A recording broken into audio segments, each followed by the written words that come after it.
rain let up a bit while we were on the road to Allie's shock, which gave me a glimpse of what I was in for living in Tempest. Still, I liked the city and looked forward to exploring it off-duty. Allie wasted no time getting to know me along the way, asking me all kinds of questions about my life and career prior to transferring to the TPD. So, prior military, and 2 years on the force before your promotion to detective. I can see why you made it so fast.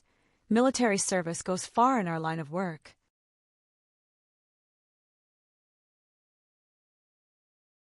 You obviously work hard too. 3 years on a job, and you got promoted. Yeah, and I hope my dad had nothing to do with it. I don't want the privileged kid stigma following, and he knows it. We're here. Nice place, isn't it? Looks like Reed was right. Someone is expecting us. They're at the front door looking at us. We parked the car and walked to the front door. The tall man waiting for us said his name was Jensen. He was the head butler of the Delmars estate. He escorted us through the door and into the largest living room I've ever seen. There was a middle-aged couple sitting on a huge sofa waiting for us. Jensen introduced us and left with a quickness, and I don't blame him.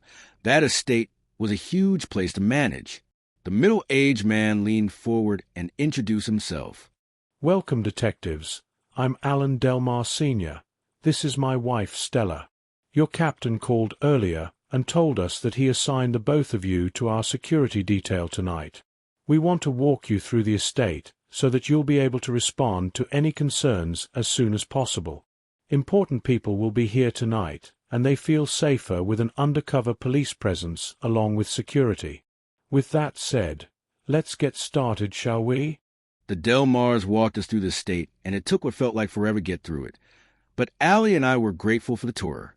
The estate had about 20 rooms and all kinds of hallways and corridors.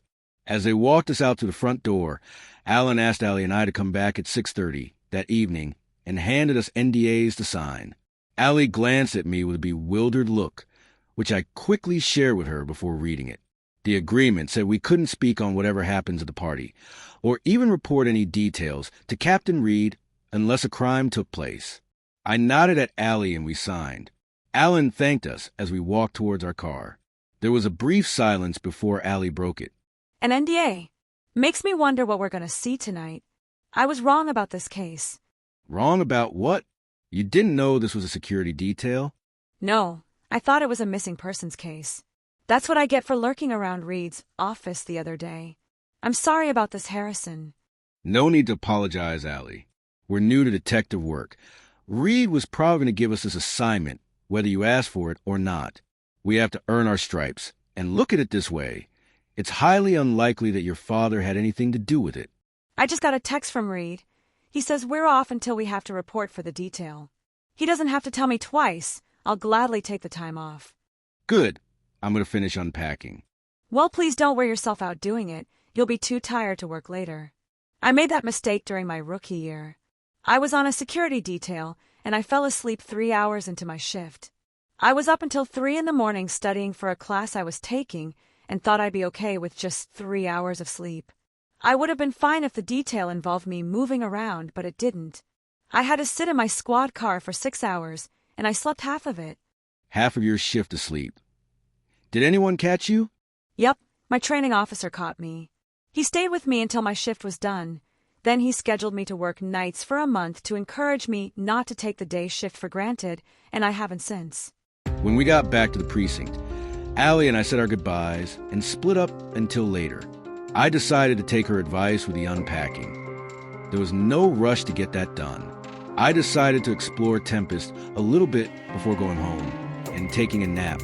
I had no idea how long the detail was going to be, and I wanted to be wide awake for it. The hours flew by, and before I knew it, I was dressed in a nice suit and on my way out the door.